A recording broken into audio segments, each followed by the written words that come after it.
Okay, Unit 7, Lecture 1, 1A. This is Progressivism. We're going to start. I'm going to throw up a whiteboard for you real quick. Let's see if I can find it. There you go. All right. So progress by definition is advancement or to advance to a better state and improvement. So keep in mind that's going to be one of the goals of the progressive movement.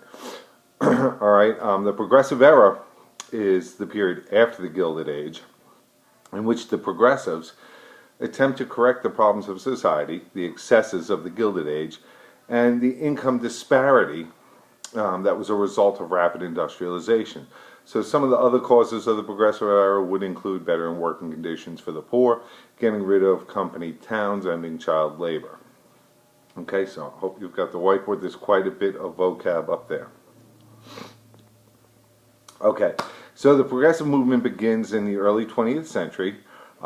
That's beginning of 1900s, and they wanted to use government to reform or change for the better problems created by industrialization.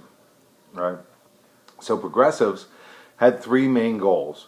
First, they favored government control by the people, okay, instead of big business, or what they perceived as control by big business at this time, and other wealthy special interests. So they then are in favor of an expansion of democracy, an expansion of voting rights. Okay. Second, they hope to guarantee all Americans economic opportunity and safety through the government regulation of business. Okay, so during the Gilded Age, there's no government regulation on businesses. Okay, no safety conditions, no minimum wage, no anything, no regulations whatsoever. So they think that through government regulation, we can at least level the playing field a little bit for everybody. Okay, and this is going to challenge the traditional myth or American belief about laissez-faire in economics. Okay, and third, progressives are aimed to eliminate social injustices that existed in the late 19th century America. Okay, an important group of progressives who draw national attention to problems are going to be the Muckrakers. And muckrakers, it's a vocab term, they're important, they're journalists.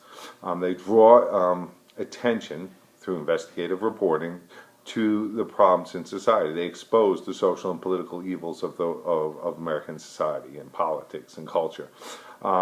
So they bring it to our attention. It's important that muckrakers do not offer solutions to any of these problems. They just bring it to our attention. So no solutions, just bring it to our attention. All right. Some important muckrakers to know would be Ida Tarabelle. Okay, she should be on your list. She exposes some of the goings on in Standard Oil. Lincoln Steffens is going to expose the wrongs of political machines. Jacob Riis is going to write the book How the Other Half Lives. All right, so he's going to talk about the city life for the poor, and he was in last unit also.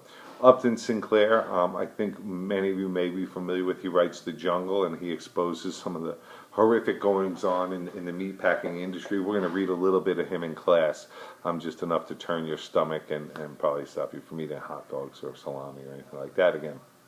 All right, so these muckrakers draw our attention to the problems in society, and then people begin to voice their concerns or their unhappiness. So the muckrakers bring it to our attention, then we, the people, start complaining. We don't like that, we don't like this. And when we complain, then we bring our complaints to our politicians, who then have to take action, right? Because we elect them. So they're going to try and make us happy. The people bring our problems to the politicians then act, and they act through legislation. They're going to make laws. All right, we're going to see this, the progressives have successes on all three levels of government. All right, three levels of government I'm talking about then, the federal, state, and local. Okay, and one of the other areas of success they're going to have a great deal of success in is the limitation and restriction of child labor. So we're going to look at changes starting in Lecture B that they make in federal, state, and local level laws. Okay, so that's the end of Unit 7, Lecture 1A.